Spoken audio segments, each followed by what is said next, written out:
welcome to the second episode. Today, we are honored to have Stuart Gordon as our guest.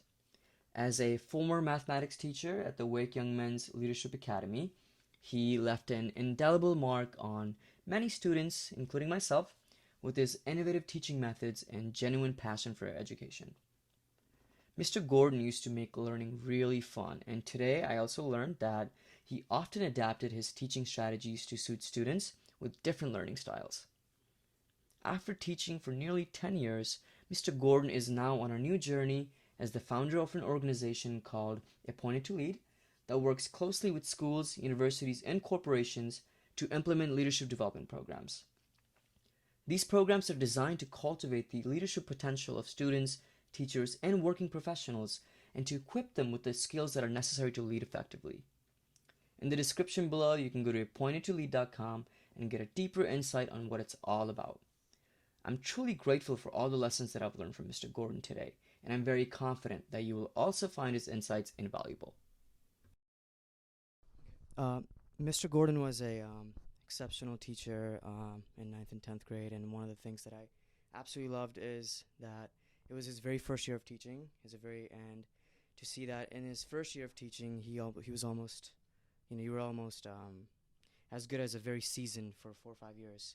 To have that level of patience, to have that level of, I guess, with no experience, seemed like you had a lot of experience. So, I guess my question to you is, was being a teacher or going into teaching was something that you've always had in mind? Is it something that you switched in college, and how did you get into teaching?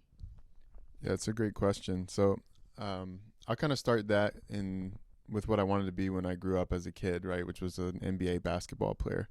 I think many kids have those dreams of like professional sports. And my mom would always say, that's great. Like, go for it. Try your hardest. But let's have a backup plan. I think, she kind of saw like what my max height was going to be, my max athletic potential. Like basketball was something that was really valuable to me as a kid, but probably wasn't going to make a living doing that. Yeah. So when I was 18, I was a senior in high school. I had as many free periods as you could have, just like really kind of enjoying that last part of school. And with some of that time, she encouraged me to become a volunteer at a local middle school. It's actually called Mount Vernon Middle School. It's still there near the fairgrounds. And through mentoring a student there and tutoring him in math, I started to realize like I actually really enjoy this, because I think I'm kind of wired to enjoy helping people, and teaching is a field where you naturally get to do that. So through that experience, I was like, well, maybe teaching could be an interesting path to pursue. So it's definitely not something I always wanted to do. But as a senior in high school, I started to think that it could be a good path forward. And I enjoyed it as I was doing it. But I also would tell students, like I'm still trying to figure out what I want to be when I grow up. And I knew it wasn't something that I was going to do for 30 years, which some people do. Yeah. But for me, it was just like a good place to start my career. Yeah, definitely. And being in college, you went to NC State as well. And does the university teach you how to teach, how to approach teaching, or what exactly goes in, as a education degree? What kind of material do you think is involved? Definitely. So I can kind of break it down year by year. The first part is I applied to be a teaching fellow, which is a program that NC State has and some other universities in North Carolina have, and I didn't get that scholarship. But going through that whole interview process is what really solidified for me, like, yes, I do want to do this, because, you're being asked in these interviews, well, why do you want to become a teacher? What's calling you into this profession? So having to kind of like prepare for and justify those types of questions also helped me convince myself, like, yes, this is what I want to do. As a freshman, you're mostly just doing your general education courses, so taking math classes. I didn't have to take English because I had placed out of that from high school, but taking, Calc 2, those kind of basic level courses, and then one teaching class, I think, that year, just to get like a general introduction to the field. Okay. As like 1 credit hour, they do a lot of panel discussions and things like that, so you can just get some exposure. And then each year as you build, you go into schools a little bit more. So as a sophomore was my first placement at Sanderson High School, Okay. where I went to observe. And I was there once a week just to observe, to interact with the students and support them. But I only taught one lesson that whole semester. Oh, okay. So it was like really gradual building process to kind of build our confidence. So exposure is there from early years in college. Right. And then junior year, you're getting out in schools a little bit more. And then senior year, they're really immersing you. You're a student teacher. So for me, it's a credit to NC State's preparation for you to say, that I seemed really prepared Right. as a young teacher because they gave me the experiences to help me be prepared. Yeah. And student teaching was really like trial by fire. You go for 3 weeks, you observe the regular teacher, and then they turn the class over to you. And I was in a really interesting position because I was with two teachers, and one of them got a job as an assistant principal at another school, like 2 weeks into me being his student teacher. Oh, wow, okay. So I just kind of took over the class because there was no one else to do it. This was what year? This was at Garner High School in 2011 when I was a senior. Okay. So I really got the full experience of like being the person that's responsible for the instruction every day and managing students and all that, those kind of things. So it was really challenging, Yeah. but it was also a really valuable experience. So one of the things in college is, in 4 years, you have a mindset of, okay, I want to do this. But many times, even if that is the field that you want to pursue, there's some years I'm like, oh, is this really it for me? Do I need to, should I look into this? Should I look into that? So having all the exposure throughout the years, did you ever have a moment when, you were like, you know what, maybe something else? Or did it just kind of like, yes, this is it, like every year? Like it kind of just like built upon top of it, solidifying that it is it for me. Did you ever have like a experience?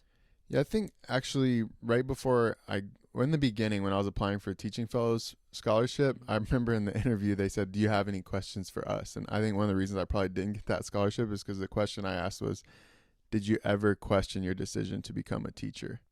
And I asked that to one of the teachers who was on the panel, and That's a they pretty good question. they seemed like, "Oh, maybe he's not the guy we want for this scholarship." But it's genuinely I was still on the fence at that time. I think as I got out into schools and I got more experience, I started to really enjoy it and see it as something I really wanted to continue to pursue. Yeah.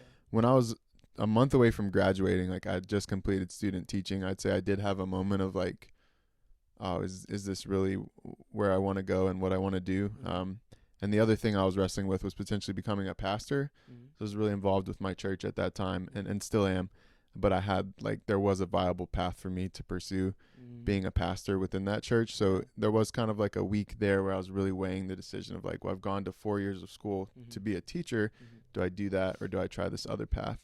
And definitely no regrets that I dove in on the teaching path because working at the men's academy was a huge blessing and I think was really the perfect fit for me as a school because of the leadership theme. So, being for 4 years, did you know math was the way? And like I guess over time, seeing many different teachers or shadowing many different teachers, you kind of take bits and bits of lessons from every single one of them, and you see what things you like one thing from one person, you don't like the other thing from another person, and that exposure helps you build how you want to approach it. So I guess my question was, your first year of teaching, you're in the men's academy. Did you have kind of like, okay, I'm gonna approach teaching this way? And what did you learn about when you started teaching that, okay, I need to change things as I go, I need to re-strategize? How did you kind of like go into your first day or first year of teaching? Definitely. So NC State really helps prepare you with the foundation of the skills that you need. Philosophically, I got a lot of what I brought into that first year from a couple key people.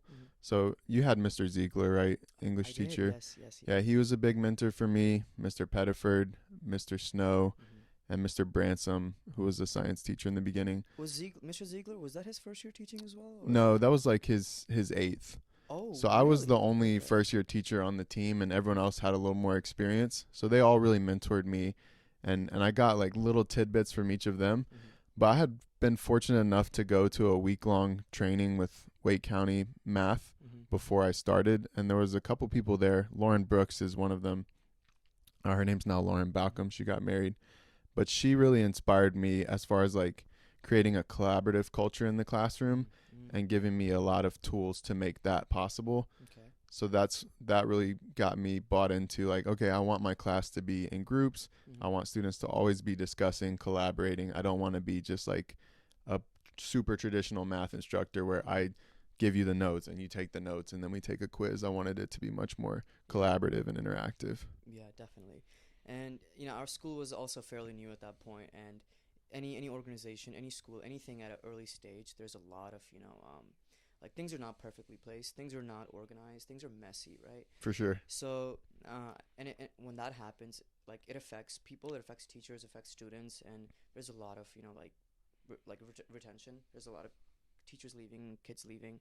So did the early growing pains of school have any kind of effect on you where you're like, like this seems a little unstructured compared to all the experience or shadowing experiences you've had in the past during college years? Yeah, so actually, ironically, that's what made me love it so much, was that it wasn't super rigid. It wasn't like, this is how we've always done things. You need to come in and get in line. It was very much like co-creating it all together.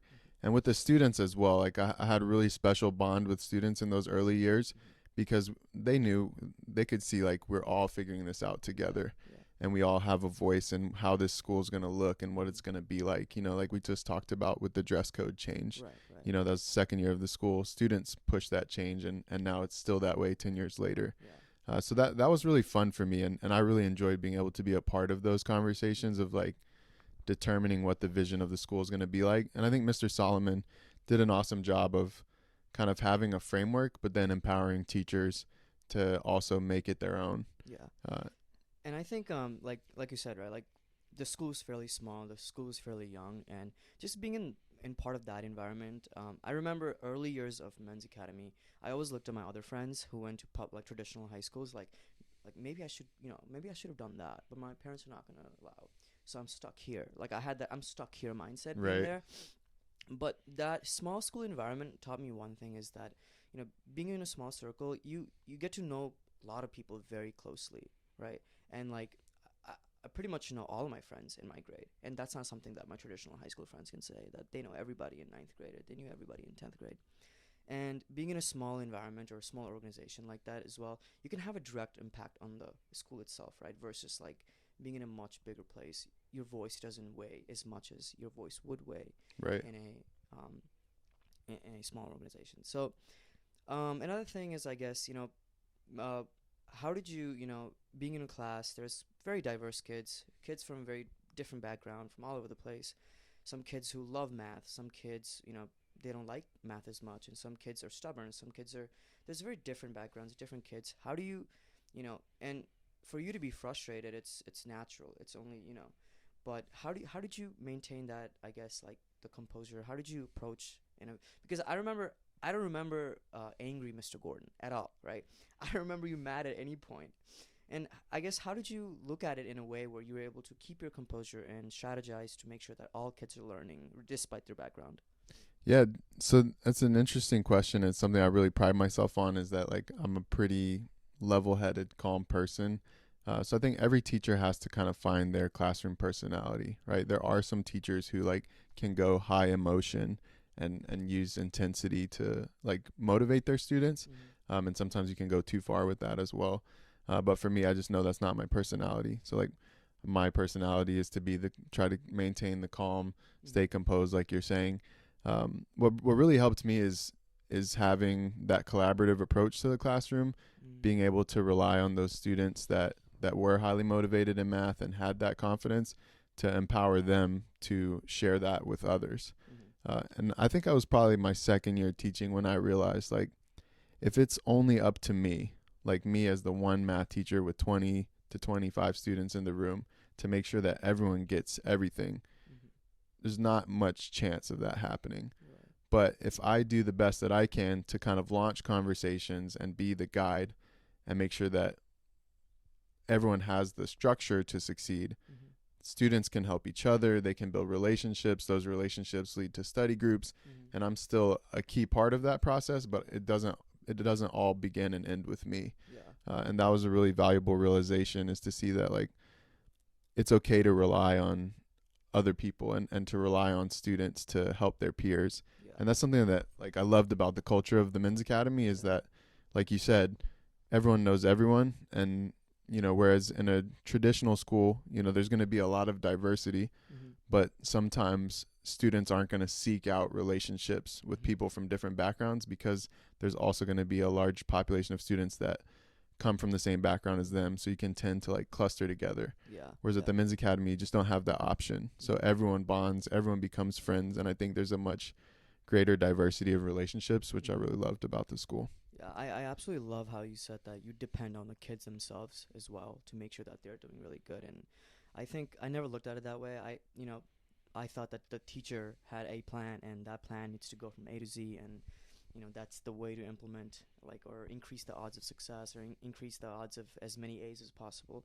But now I see the importance of a collaborative culture where when you promote that, when you push that, then it really like promotes learning and really promotes engagement. So I absolutely love that. So I guess another question is, I can totally see why you became a teacher now, and you had a very strategic approach. Now, why math? Yeah, that's a great question. So when I was applying to teacher ed programs, mainly at NC State and to the Teaching Fellow Scholarship that I mentioned, I had to make a decision on which subject. And so I had kind of like a 2-week long debate with myself, English versus math, because those were both strengths for me as a student. Okay. And I just tried to imagine myself in both roles, like facilitating a discussion about a book versus guiding student instruction around math. And what really appealed to me more so about math was kind of the more objectivity of it. So like English can be very subjective, and at that point in my life I was a little more uncomfortable with that. Like I had a hard time imagining myself like guiding those discussions about literature, and I had a much easier time picturing myself guiding students in something that has kind of concrete laws around it, principles that are solid that we can rely on. So that really appealed to me. I also say my dad was an engineer, so really he helped me grow a lot in math. When I was a kid, he would always check my homework, and like usually you're done with your homework when you're done, but for me he would check it and I'd have to redo all the problems that I missed. So that really built that skill set for me. And in English, a big part of teaching English is like grammar and some of those other things where I just didn't feel as confident as I felt with math. Right. And you brought up your dad. I was gonna ask, like, do you think the relationship with you and your dad and how he involved you, how he's closely worked with you with your homeworks, do you think that affected you, building that closeness, helping kids check their homeworks, helping them fix their mistakes, giving them second chances? Do you think that had any relationship? Yeah, definitely. First of all, like just me having the skills to know the math as deeply as I did, I have to give them a lot of credit for that, along with my teachers all throughout school. And then on the other side, my mom was really the person who helped me to have that kind of passion for helping people. So like math instructions is combining that passion for helping people with skills in math. So I got to give both my parents credit there. That's very, very amazing that your parents had such a deep I guess like effect on you, and that effect that they had on you had effect on kids. So I absolutely love that. Now, one of the things I remember, I was watching this one podcast, and this lady, she was talking about from an early age, kids are like sometimes kids have the mindset of math isn't really for me, or English isn't really for me, or history isn't really for me.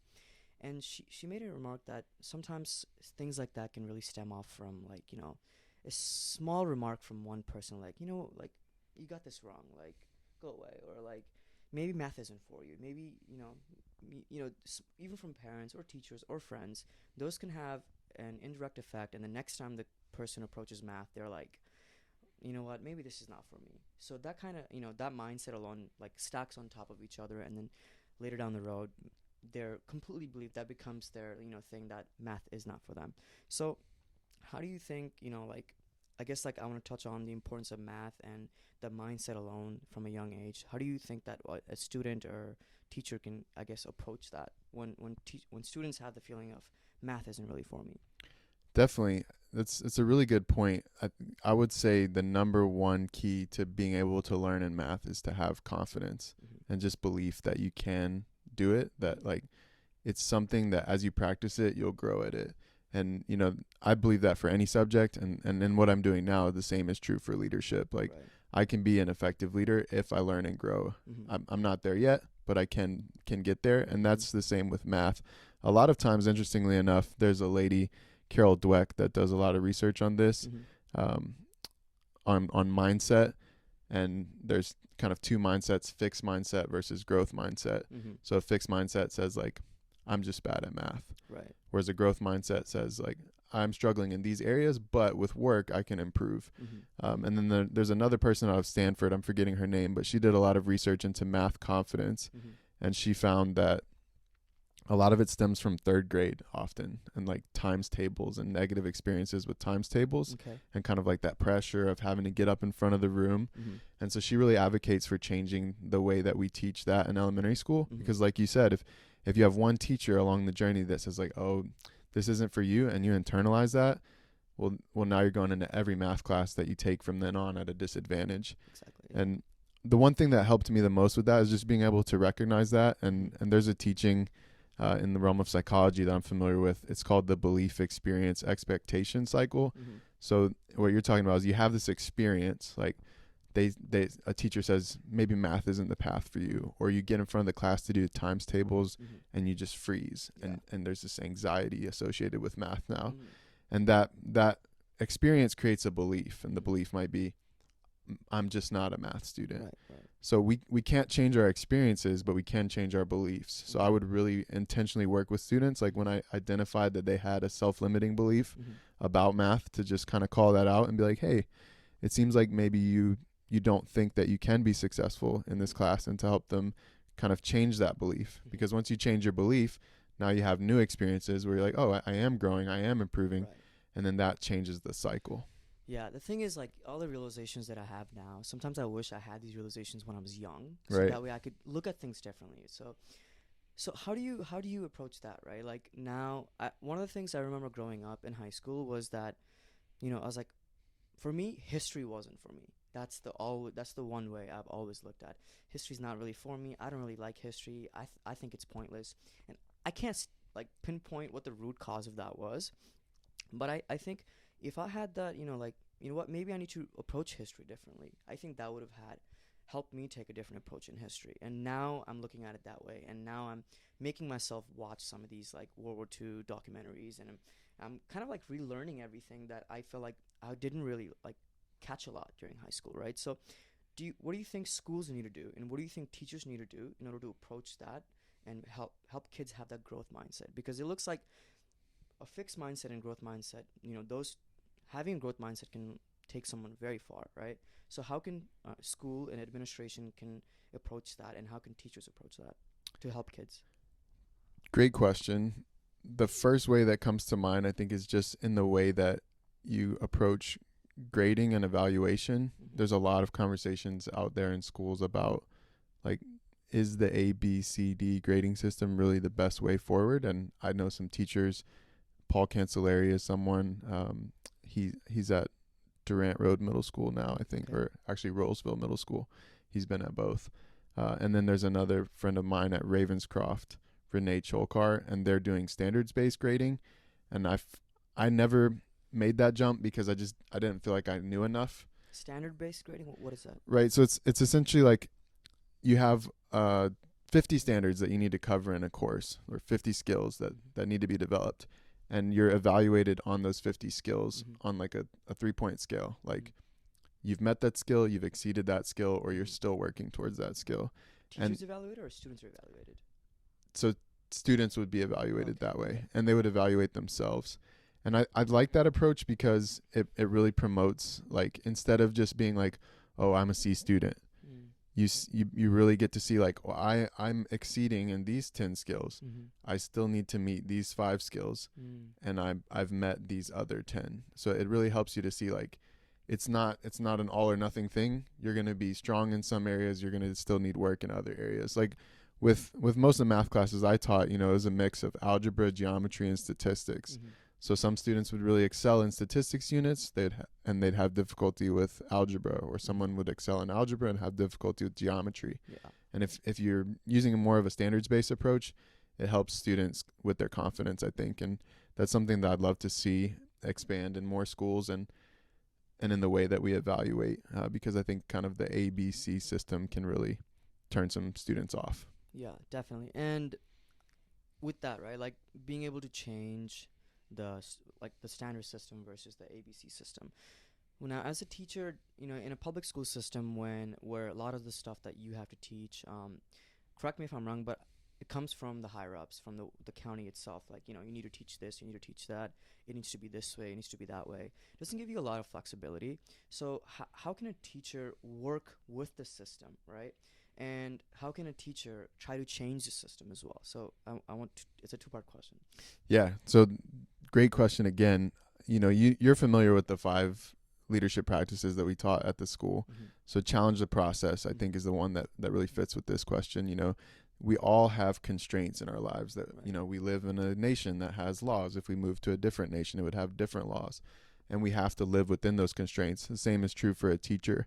It's maybe more constrained than some other professions, Mm-hmm. but you still have flexibility within that. So for example, I had all the standards I had to teach in every course, and in the beginning, how I got there was pretty much up to me. So like we had textbook resources and those kind of things, but I could also use whatever I liked.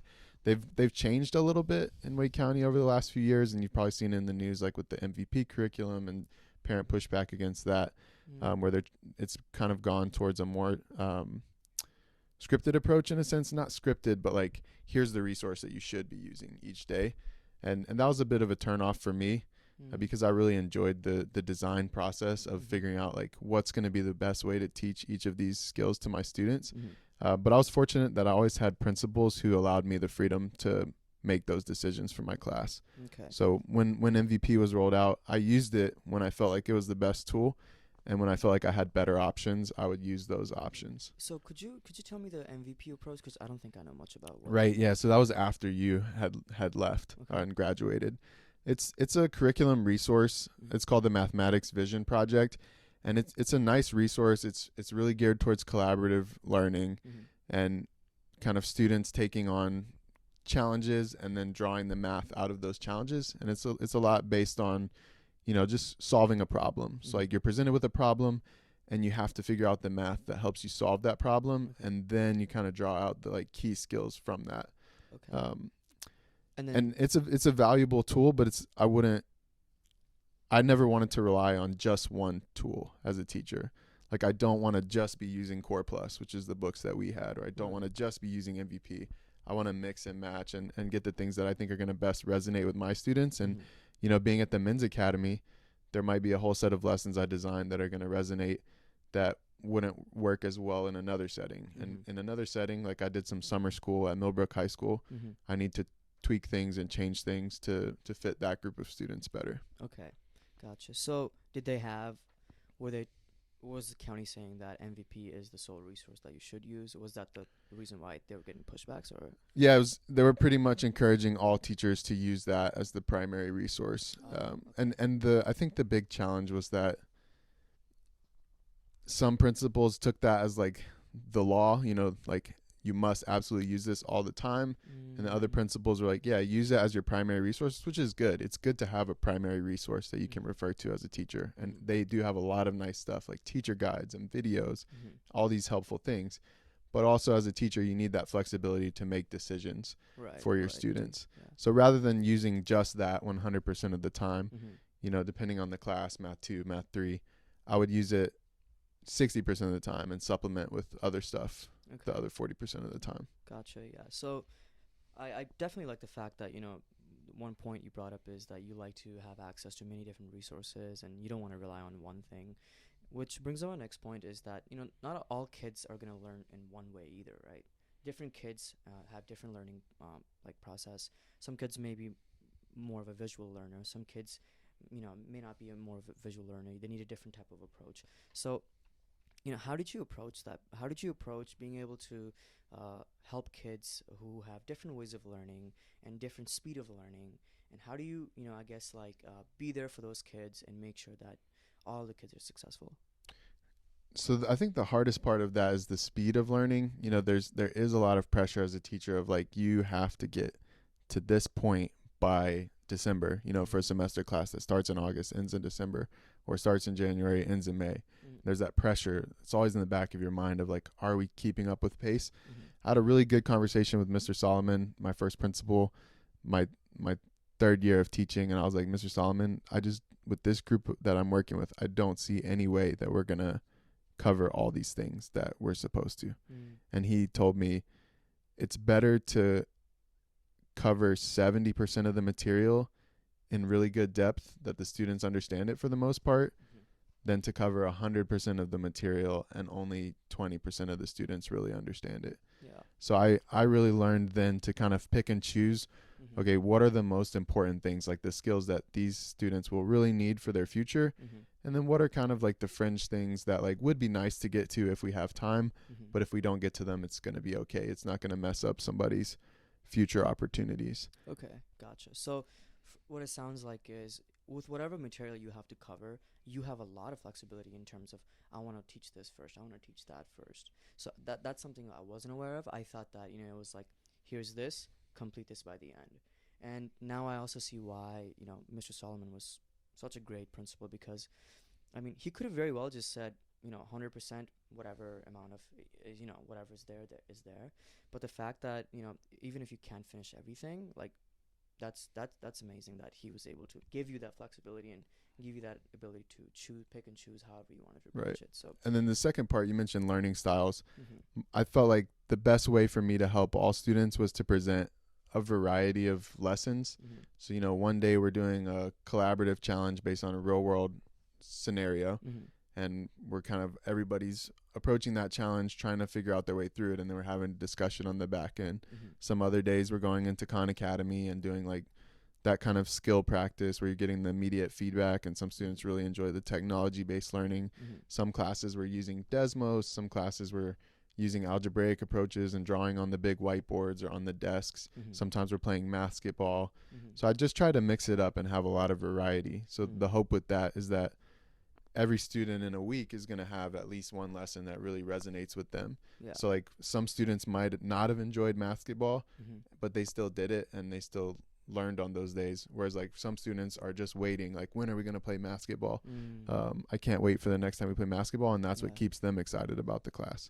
That's amazing. I'm learning so much. I got the hoop over there. So another thing, right? I think one of the things you said earlier was that the biggest challenge you have is the speed of learning for kids, right? And then that can sometimes really have direct effect on how much material you're able to cover. What are some other challenges that you face as a teacher or as teaching besides kids or even including kids? What are those challenges and how do you approach those challenges? Let me think about that one for a second. Okay. I think I'll talk about 3 different challenges. Okay. The first, I would say, is just figuring out the balance between each group that you get. Like I did have honestly only one time where I covered the entire Math 3 curriculum with a group, and that was during the pandemic. It was really interesting.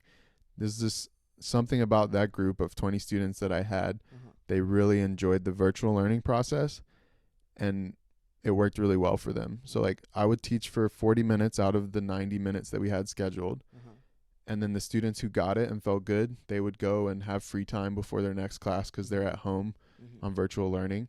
And then the students that needed help would stay back with me, and I'd get to work with them more one-on-one or 1-with-3. Mm-hmm. And so that for that group, that approach worked really well. But then the next semester, you get a totally different group. Mm-hmm. Now we're doing hybrid learning. So like I have 8 students in the room, 10 online, and I'm trying to do both at the same time. Or even when we're back in person, every group of students is different. And so I think that's one of the biggest challenges is just learning to adjust Mm-hmm. that like what worked last semester may or may not work this semester, Mm-hmm. and figuring out the personality of each class, because also, like each student has their own needs and their own things that they bring to the table, but the way that certain students interact with each other Mm-hmm. also makes a big difference. So like I had classes where I felt like I'm really not that important in this class. Like I set it up, Mm-hmm. but the students really drive everything, and it's amazing, and they're really motivating each other, having good discussions. Like I almost felt some days like I could just leave the room right now and they'd keep going and they'd learn what they need to learn. Or like anybody could come in and teach this class and they'd Mm-hmm. succeed because of the way the students bonded together. Mm-hmm. And then I had other classes where it was like, I feel like I really am the driving force in this group, Mm-hmm. and this group really needs me to encourage them to stay on top of them, particularly when I had like classes where, we talked about that confidence. Mm-hmm. If 10 out of 12 students in a class don't have confidence in math, it makes it really challenging for the whole group because you don't have those people to turn to, like, who are excited about math. Whereas if you keep those same 10 students who don't have that confidence, but now they're in a class of 20 and the other 10 students do enjoy math, now it becomes much easier to build that momentum because they have someone that they can work with and turn to who's like, nah, man, you can do this. This is fun. Like, here, I'll help you.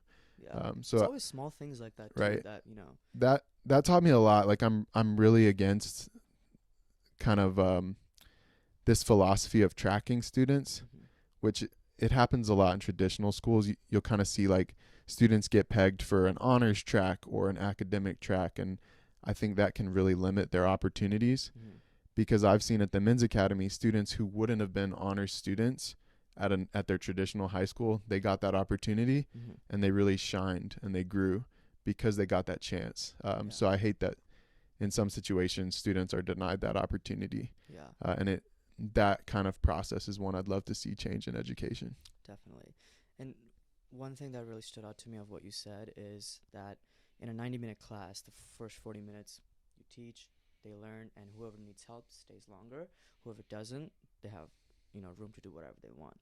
So do you think that kids also need a certain amount of flexibility and not a strict, rigid system that, you know, because sometimes whenever there's freedom, you kind of want to be more involved, right? So do you think that, you know, that experience right there where you were also able to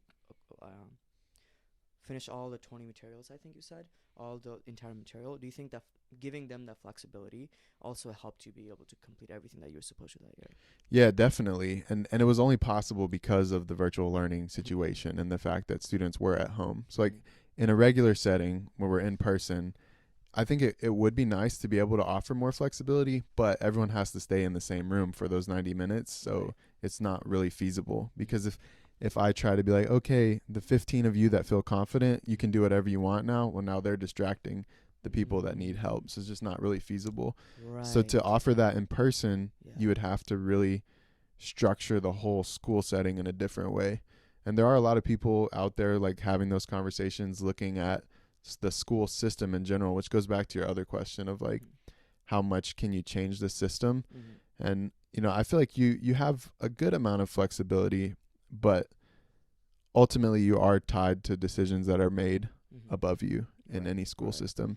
And that's kind of one of the things that led for me to make a change in my career is I felt like I had progressed as far as I could within that system. And I wanted to see now what I can do moving forward as an external agent, still working with the system, with school systems, to try to make a change kind of from the outside rather than from the inside. Yeah, so which was going to be my follow-up question is that, you know, that's something that's very doable in a virtual environment, but I was going to say, did you do the same thing next year? But, you know, half the kids having the freedom in the classroom in one part of the room and the other kids having to learn, that definitely does not, you know, like, that can be a big distraction for one half of the kids. So, and you said the whole system would have to be a little bit different for that to be implemented in an on-person setting, right? So, what do you think the system could do to approach that, or the school could do to, you know, because if I'm on the half that, you know, I have to like fix what I need to learn or I need to get better at this to have that amount of flexibility, it would almost kind of push me to like, okay, you know what, let me actually get this out of the way, let me understand this so that way I can go and hang out or do whatever I want. So what do you think school can do to kind of push that, because that seems to be somewhat effective? For sure. And there are schools that are doing things like that, like having more flexible schedules and more options for students. I think really the first thing is you have to have a small school. Like it's not going to be feasible if you have 3,000 students at your high school. It's not manageable. But I think if you look like the men's academy, we had 50 students per grade. There are many charter and private schools that have low numbers like that.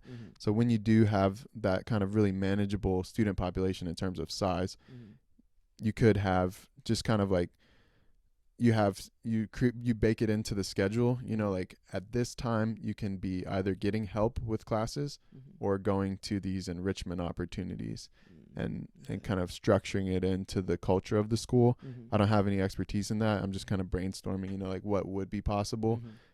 And I think there's some really cool school models out there that are really experimenting with that. Yeah. And then there's other people I've been reading about, primarily through LinkedIn, that are really working on this idea of individualized learning. Mm-hmm. So taking advantage of technology resources Mm-hmm. and having students all in the same space together, but Mhm. working at their own pace. Mm-hmm. The downside to that is that you miss out on those collaborative moments and on like students pushing each other and encouraging each other. Mm-hmm. So I think it's always got to be a balance. Like there's no one approach that's going to be the solution Yeah. in every case. And Mhm. and so it's about figuring out the balance for each group.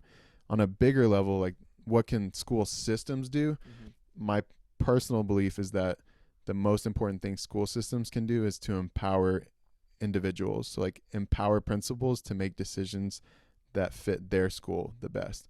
And then Okay. principals empower teachers to make the decisions that fit their classroom the best. I think a lot of teachers are frustrated because they they feel a little bit disenfranchised, like they're not being trusted to make the decisions that they're qualified to make based on their experience. They're being kind of boxed in some ways.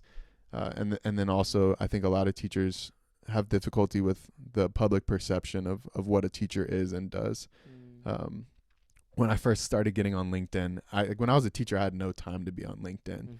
So it's just I got on LinkedIn and I started seeing a lot of conversations about education, Mhm. and I'm like, well, hold on here. Like, there are no teachers on this platform. I mean, there are some, Mhm. but very few teachers are active on LinkedIn. Mhm. So I'm like, we're having all these conversations about education, but we don't have voices from students or teachers really, which is I think are the two most important voices Right. to have in any Right. conversation about a school. So I'm always like very hesitant to put a lot of stock in those kind of conversations until I see like teachers commenting and chiming in. Mhm. Um, So that's a very good point you brought up. That there's not enough representation of teachers in platforms like LinkedIn. So do you think that decisions are being made by people who don't have the hands-on experience on teaching? Because I think if people that do have hands-on experience with teaching and do see the struggles, do see the setbacks, I think they're the ones that would be the most influential and would be the most valuable people to make the decisions, right? So how do you how do you think um, is more teachers should be involved? Is there a way to get more teachers involved, and are teachers already there as part of the decision makers? yeah, it's tough because there is opportunity for teachers to be involved in those decision making processes. Like Mm-hmm. we can run for school board. A teacher could then go on to pursue a clear career in the legislature Mm-hmm. and kind of be at the table making those decisions.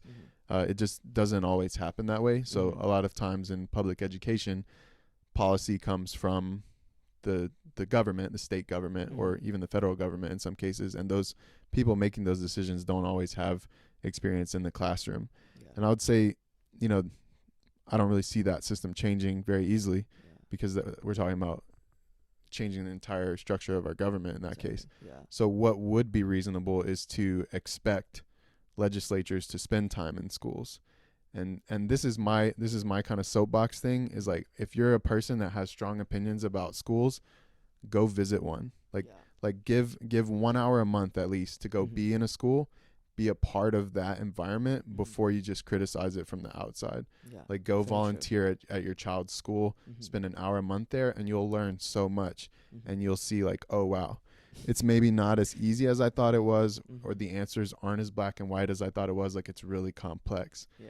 Because I think everyone went to school, right, in Mm-hmm. some capacity, whether it's homeschool, public school, private school. Mm-hmm. That's why it's so hard to change, is because it's the one shared experience that we Mm-hmm. all had. Yeah. So a lot of people are basing their opinions off of an experience that they had 30 years ago, Mm-hmm. and it's like, well, that's just not the way it is anymore. And It's you different. wouldn't know that unless you Mhm. go and spend time there. Yeah, I think I'm guilty as well in some sense because I try to be very involved with my sister. She's 7 years old in her learning process and what she's learning, and I can be very critical sometimes about her school system. And not once have I gone to the school and really looked at a teacher's classroom and be involved with how they teach it.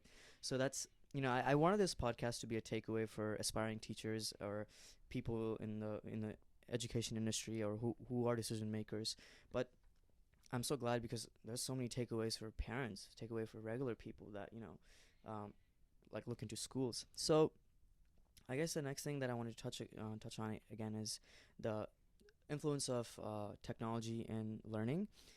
One of the things that I'm doing right now is I pay I think around 9 to like $10 or $20 on IXL. It's a learning website where pretty much they I think it's like a reward based system. They give kids badges and points for completion and whatnot. So do you think is are those tools resourceful for kids? And even for me personally, how should I in what way should I be involved with my sister's growth in math and my sister's growth in learning overall? Yeah, those tools are definitely valuable. Hmm. You know, Khan Academy is an incredible one, Hmm. mainly because it's free, Yeah. so it's accessible to everyone, and I think it's one of the biggest like revolutionary tools that's out there right now. And then there's obviously hundreds of other tools that are being developed using technology, and I think they all have their place. I'm always wary of one that says like we're the solution to all the problems in your child's education. Hmm. It's, I'm always skeptical of claims like that, and I think the value is when you have like thoughtful people helping Hmm. students know when and how to use those tools. So I used IXL in my class regularly, like once a week. It was a really valuable tool for a quick assessment Hmm. that's not going back to grades, right? Right. That's not graded, you know, it just gives you feedback so Hmm. that you can know how you're progressing on this topic. Hmm. But if I was just assigning IXLs every day and using that as my only learning tool, I don't think it would be a very deep learning happening. It'd be very like algorithmic Hmm. process based learning rather than conceptual.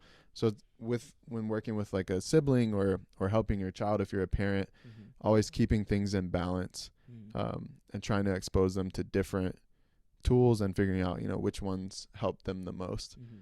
But the number one thing I think is, especially with helping young students, is to just help them kind of keep that like enjoyment of learning, Hmm. to help them like see that mistakes are okay, that they're part of the learning process. You know, I had on my wall in my classroom from day one, mistakes are learning opportunities. But it was probably like my fifth year of teaching when it hit me like I don't I don't practice that as much as I should. Like I can be very critical when students continue to struggle with the concept, Hmm. like rather than being gracious. And you know, like you said, I never really got mad. But like if I'm a student can probably pick up if I'm like getting frustrated, even if I don't express it outwardly. Hmm. Like if I'm not patient with them, if I don't give them that space to continue to make those mistakes and learn from it. Yeah. And I really had to have a moment of reflection of like, okay, the reason that I struggle to allow students space to learn from their mistakes is because I struggle to allow myself space to learn from mistakes. Like at that time, and still something I struggle with, I could be very critical of myself when I messed up Yeah. and like dwell on it for the rest of the day. Like this past week, actually, I made a mistake. Like I invited a new colleague to an event that I thought would be really valuable for them, and then it just wasn't. Like it Mhm. turned out to be pretty much a waste of theirs and my time. Mhm. I felt really bad that I hadn't done enough research Mhm. to know like, is this event going to be beneficial for them and me? And it's like a new relationship, so I'm kind of worried like, oh, I just ruined that Mhm. relationship, that professional relationship. And then I just like dwelled on it the rest of the day, you know, like beating myself up Yeah. and learning to be like, okay, I made a mistake. We all make mistakes. Let's just learn and move on from it. Yeah. And you have to have that for yourself to be able to then allow students space to make those Yeah. mistakes. And it's very important, very critical to instill that type of mindset on kids from an early age. Now I can see because one can dwell and it's and have the realization of it's a mistake, I can learn from it. And if that type of mindset is not instilled in kids from a young age, it's really hard to kind of like just adopt that mindset right away, right? That's amazing because I'm I have a very like direct effect in her growth now, and I I I try to like analyze so many things, but I think the tips that you've given me are going to be very helpful. And Yeah, just the fact that you're thinking about it shows that you're on the right track. Like you're there, you're a part of her life, you care about it, yeah. you're willing to take time to ask questions. I think that shows you're on the right track. And I just want to speak like to parents' involvement. I Hmm. think that's also a huge key. You know, a lot of times I feel like there can be tension that gets created between like teachers and parents, Hmm. because generally it all boils down to just like misunderstanding of each other. Hmm. Like at the end of the day, in most cases, a teacher wants the best for their students, Hmm. and even more so, a parent wants the best for their kids. Hmm. And so, really, just trying to help them to have grace for each other is the number one thing I'd say. Like, parents have grace for your teachers. Hmm. You if you haven't been a teacher, you don't know what their daily life is like and how hard it can be. And then same thing, teachers like have grace for parents. You know, you don't know like what they're going through, what their job is like at that moment, what their stress level is like at that moment, what their relationship with their child is like at that moment.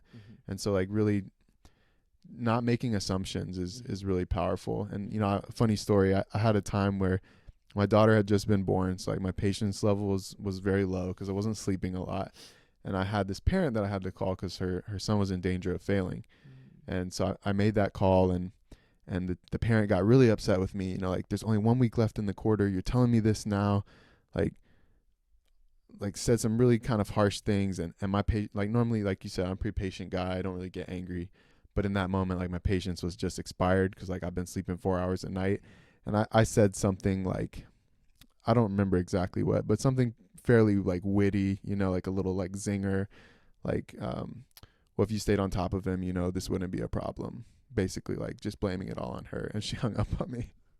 And I was like, this was during school? Yeah, this is after school. I had called her. And so she hung up on me. And in that moment, I had a choice, like, right? Like I could say, well, I did my part, you know, I told her about the issue, and if she doesn't want to address it, that's fine. Yeah. But I took 2 minutes to kind of regain my composure, recognize like, okay, what I said was unkind. Like, yes, it made me feel good because like I got the last word in, but it's not going to help the student at the end of the day, right? So like if a parent and a teacher fight, who gets hurt? The student. Exactly. And so I called her back and I said, hey, look, I'm sorry. That was unkind what I said. And I explained why. Like, I'm not sleeping a lot lately. I just had a baby. And then she said, oh, I just had a baby too. Like, my patience is also low. And we bonded over that. Like, oh, okay, now we understand where each other are coming from.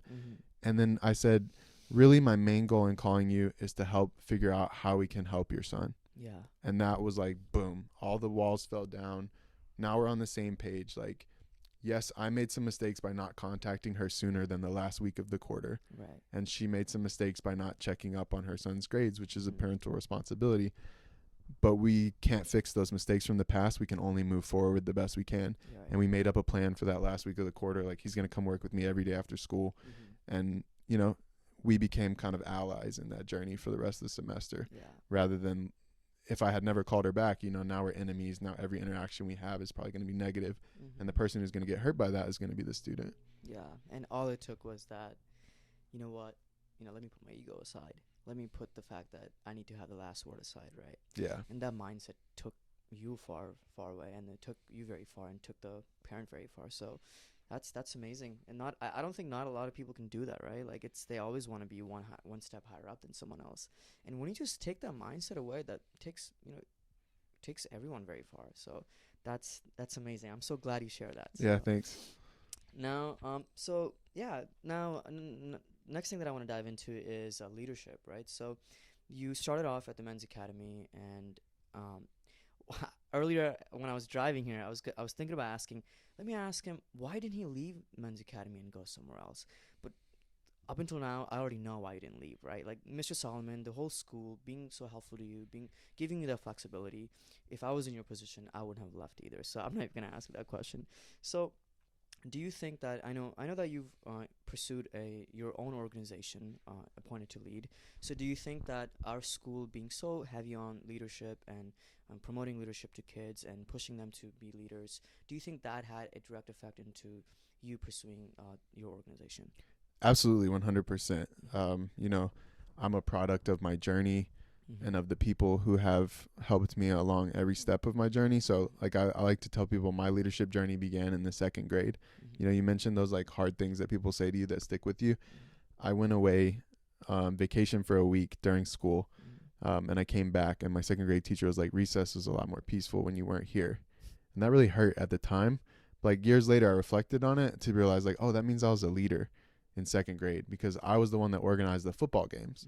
So recess was more peaceful because there was no football games happening, and football games can sometimes lead to high emotions, right? Yeah. Like, students care at that age. But at the time, I didn't have that self-awareness. I later realized like, oh, I was a leader even from 2nd grade because I'm gathering people. I'm organizing people into teams, like encouraging things to happen. And in high school, you know, leadership sometimes looks like, are you the one that's like helping your friends to get together and like making a plan? On a sports team, are you helping everybody to feel involved and to like grow together as go as far as you can? I didn't have that self-awareness at the time, but I was doing those things. Like I was practicing leadership. What I was lacking was the reflection part, because I think that's the number one key to growing as a leader is taking time to reflect.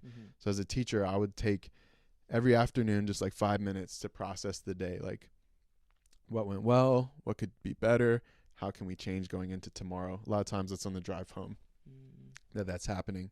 But in college, I got to be a part of a leadership development program at NC State called the Caldwell Fellows. And that's what really taught me the value of self-reflection and also the value of collective reflection, like how other people can help you to see things in yourself that you don't see and how you can do the same for them.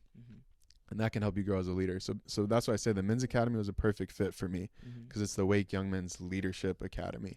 And that's what drew me to that school. It's like I've been in this leadership development program. I've always enjoyed leadership and learning about leadership. And now I can be a part of a school that's helping to share that with the next generation. All while I worked at the Men's Academy, like I'm always learning. We had some really cool partnerships in the beginning of the school with Shelton Leadership at NC State, learned a ton from them. But I was always thinking about, like down the road, I would love to do leadership education.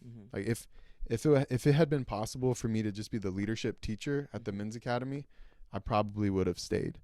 But that's where we get into like the systems and the constraints. Like that role doesn't exist. There's no such thing as a leadership teacher in Wake County public school systems. They do actually have that at some private schools, but because that didn't exist, I had to create it for myself. And Mr. King, the principal right now, like he was an essential part of that process. I wouldn't be where I am right now doing what I'm doing without his support and encouragement. But he's a really amazing leader in the sense that he didn't view me as just a math teacher. He viewed me as, Stuart Gordon, like the person that I care about and someone that I want to see grow and become the best they can be. And so now I am still involved with the school. I help them build their leadership program. I'm designing lessons that they use every week, and I'm actually going to the school every week to help teach those lessons. So like I still get to be a part of the school, but I'm just like a small part now. But it's like I'm still part of the family. And now I also get to take what I've learned from that setting and bring it to other settings, like working in Durham Public Schools and in Chatham County, and trying to expand from there. Like I'd love to kind of, I've started in Wake. I've gotten to work some in Chatham, some in Durham. Those are counties that touch Wake. I'd like to expand to other counties that are also around, like Lee County, Harnett County, and just kind of grow out from Wake County. But then also even build relationships with teachers in other states, to kind of like develop a network of teachers who are interested in cultivating leadership among their students and creating space for them to discuss with one another, to support each other, to have access to resources that I've been designing, and kind of have really developed a system that works really well, I think, for leadership development, and especially a high school setting, really for any student age, so middle, high school, college. But I learned that system through the experiences I've been fortunate to have, both with the Caldwell Fellows at NC State and with being 10 years at the Wake Young Men's Leadership Academy. So every opportunity that I get, I'm learning. You remember the ropes course retreat that we went on? Like where we did you get to go to that? Where we're kind of like, where did we go? That may have been after you, but we now take the students every year to a ropes course. And so like they're doing these really high energy challenges, like climbing, and they're all collaborative. Like you can't do it without the help of your team. And so like I'm learning when we do that. And so I view every new interaction that I get, every new group that I get to work with as a learning opportunity. And now I get the chance to combine it all together for the benefit of new groups of students who wouldn't otherwise have those experiences because they're not at a leadership themed school. Right. So when you're, looks like you have leadership takeaways for students and also takeaways for teachers in terms of what resources do you have and how can you make the most of it, right? Do you kind of just group all that together, like for teachers and students, or do you have two different programs? Yeah, so right now the kind of main things I'm doing is either student focused or teacher focused. So like I offer leadership sessions to schools. A lot of times that's serving two purposes. Like I'm instructing the students, once a week for an hour, and building kind of a sequential program based on what I've learned and the experience I have with leadership development, and using a research-based framework that I like and that we use at the Men's Academy. But I'm also in those settings getting to provide professional development to the teacher that I'm working with, so that it's building their capacity they're learning from my experience. They're seeing how I interact with their students and the types of kind of high energy, engaging lessons that I'm able to bring. And then they can use those in the future, you know, with or without my support. And that's fine. But I also do some just pure professional development, you know, where I go and work with teachers. I'll never interact with their students, but I'm empowering them with tools to help them guide leadership conversations among their students. But the key, I think, is really like any leadership development work that you do with students has to have kind of 3 key parts. You know, the first part is assessment, so that students can get an understanding of their strengths and areas for growth as a leader. And there's a lot of tools out there that you can use for that. The leadership practices inventory is one that I like. And then the second part is instruction. So I like to do kind of collaborative challenges, team building type things, but with the purpose of leadership in mind, and teaching the leadership framework through those types of activities. And then the third is application. So there has to be somewhere meaningful that the students then get to take what they've learned and apply it. So at the Men's Academy, with the sophomore seminar, Ms. Farrell teaches that now. I got to teach it for 3 years, and I kind of support her and help her structure that class and give her resources to use in that class. But their application comes in teaching middle school students. So they get to go once a week and design their own lessons on leadership and teach them to the students. And sometimes, to be honest, the lessons that they come up with are better than what I came up with. You know, like it resonates more because they were middle schoolers 2 years ago. So they know what's going to appeal to them. So there's a really cool one where they use the snake game. If you're familiar with that one, where you're a snake and you're eating apples. It's like a little computer game. They made a trust building exercise with that, where one student had to be blindfolded and the other student had to coach them to play the snake game. And it was so powerful. Students loved it. The middle schoolers were so into it, but they're also learning so much about like the importance of trust as a leader and what it takes to build trust. Wow, that's very that's amazing. So now I know, you know, you're doing programs at the Men's Academy, you're doing programs at various schools. What are some growing pains of this organization?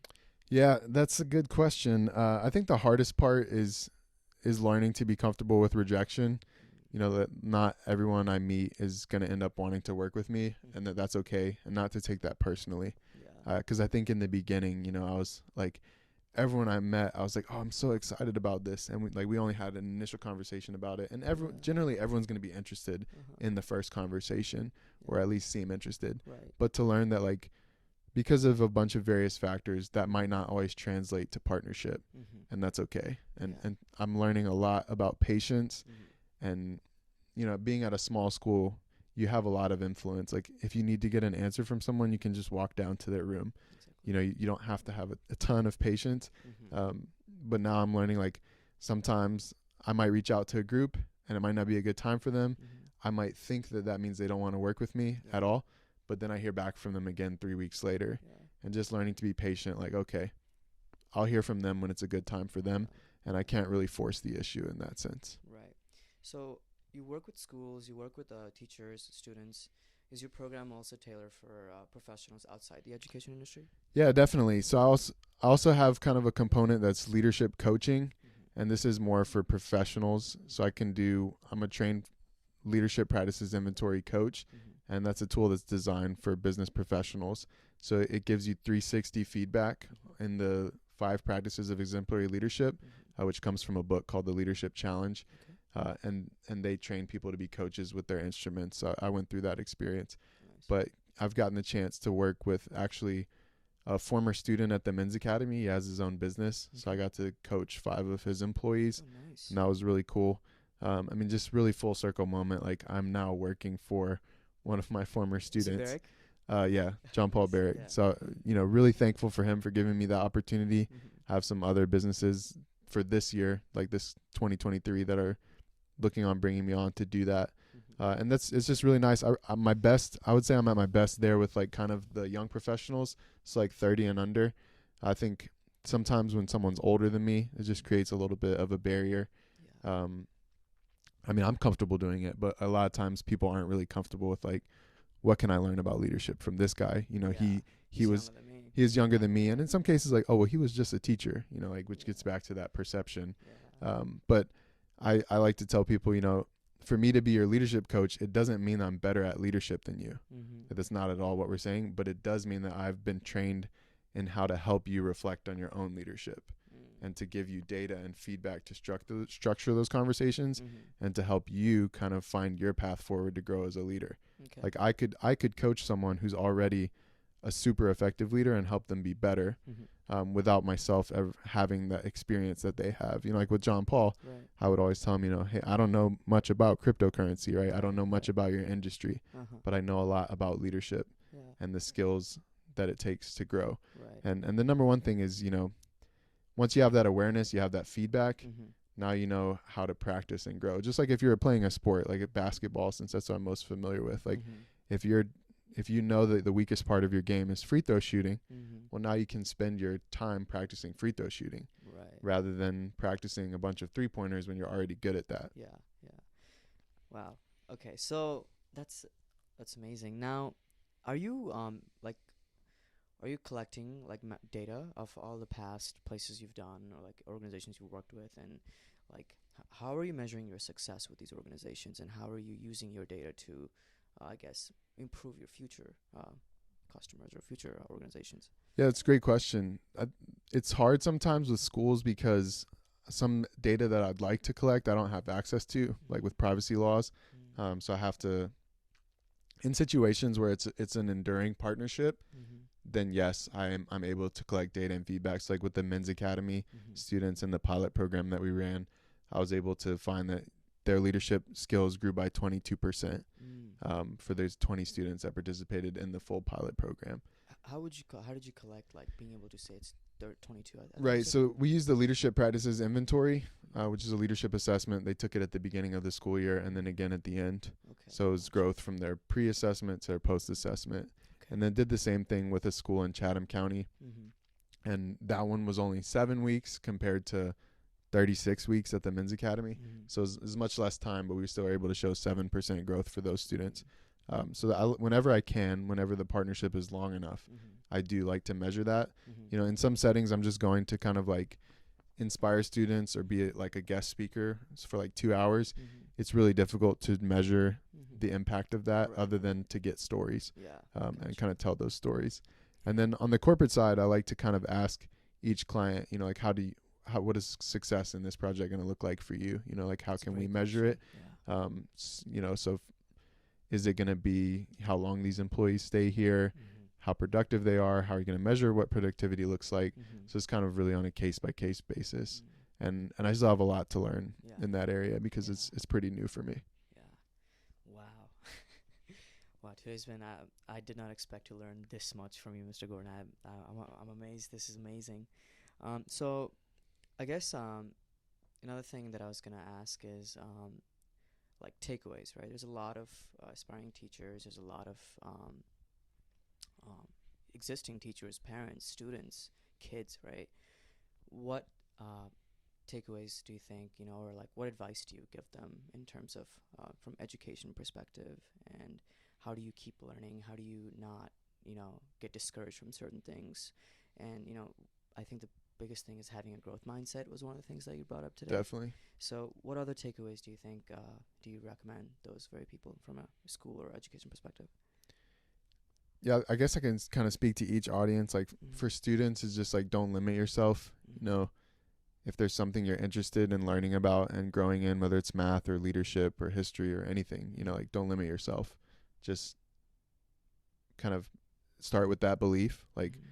even if you're just at first convincing yourself, like Mm-hmm. I can grow in math, I can become an effective math Mhm. student, or I can be an engineer. Like just speak those things over yourself Mm-hmm. and then take actions that align with that belief. Mm-hmm. Put yourself in positions where you get exposed to those opportunities.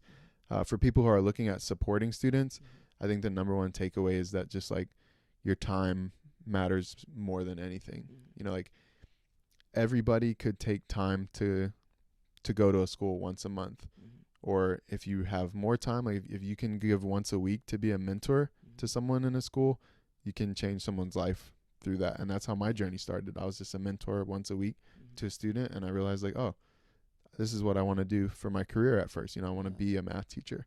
But I think if your profession allows you the flexibility, I don't know of a school that's going to turn you down. assuming you pass criminal background checks and all that kind of stuff. Like if you say, hey, is there a student in your school I can mentor, they're gonna be like, yeah, absolutely. But schools, that's the thing I think schools are missing out on the most right now, is just like the community coming in to be a part of the school. And there's an organization in Wake County called Communities in Schools, which that's their focus, is to help the community support the school. And they're a really valuable resource, especially if you're interested in mentoring, tutoring.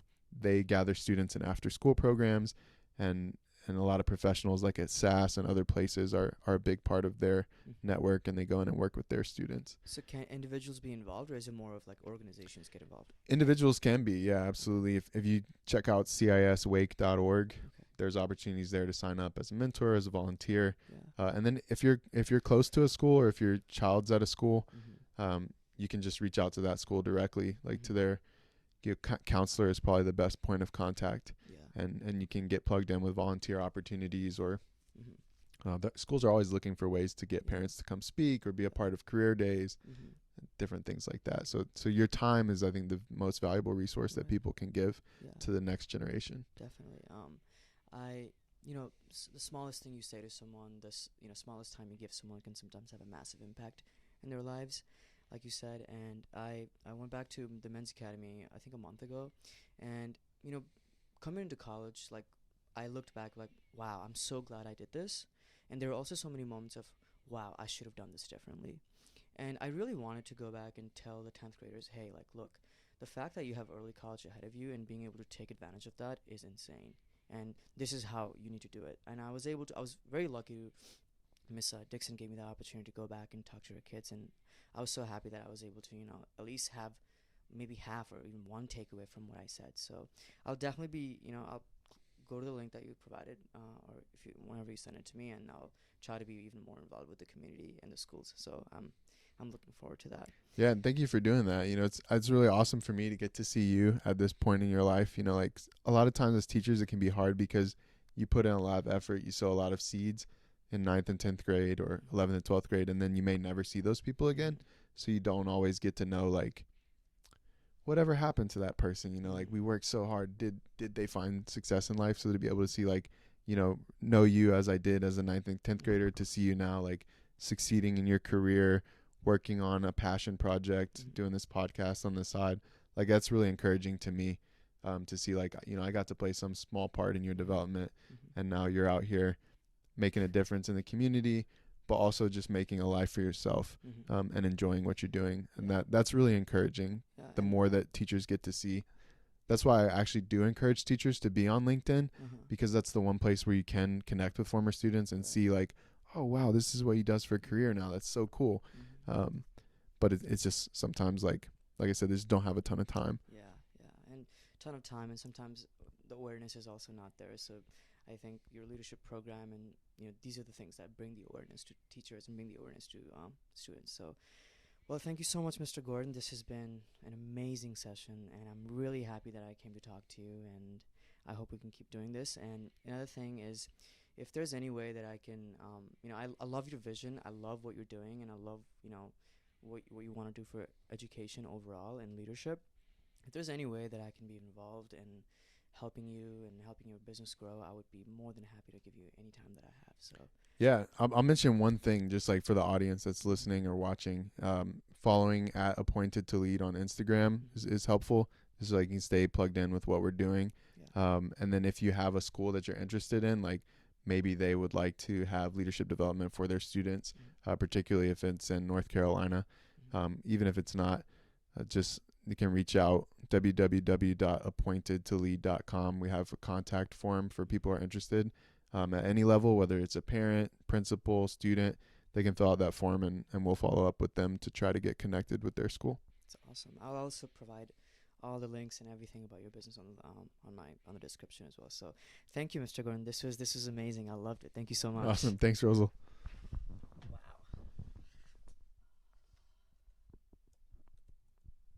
Good stuff, man. That was fun. Seriously.